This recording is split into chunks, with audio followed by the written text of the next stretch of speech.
So as it turned out, I never saw the paper again. And she said that she moved so much that she couldn't find it. And then she started getting older and older. Um, and of course, during that time, they didn't have the copying machines. But I remember, what I wrote about him and so forth. So um, because we were so involved with the family, with the King family, and we attended all the various events every time he would come to town, it was only natural that we would ask him to help to meet with us to talk about what was going on in the movement.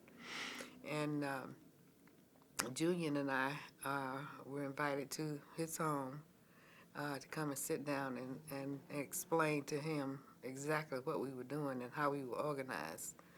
And he said that we were the most organized of all of the civil rights movements that he had come across. He said even uh, his organization was not as thoroughly researched and documented as we were. So that's how we convinced him to become involved. And it just so happened that he was, during the summer, he was arrested in a trumped-up charge.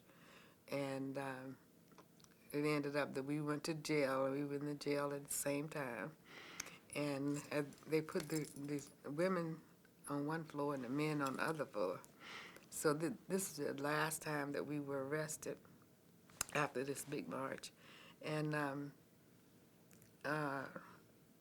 my mom and Otis Moss and several folk who were on the outside went down to work with Ivan Allen in Hartsville to try to get us out of jail.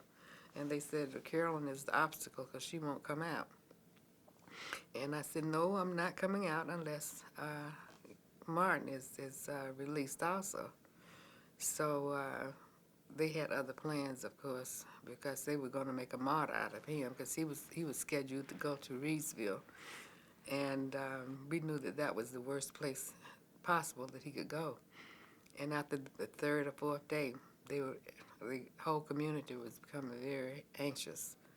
And so out of the blue, because I'm the obstacle, they brought, for the first time, a male inmate up to the women's floor. And so he sat down on the floor with me, and he says, I understand that you're not going to leave. I said, no, I'm not unless you leave. And he said, oh, no. He said, I have to serve out my time. And he said, it's getting kind of dangerous in here. You all need to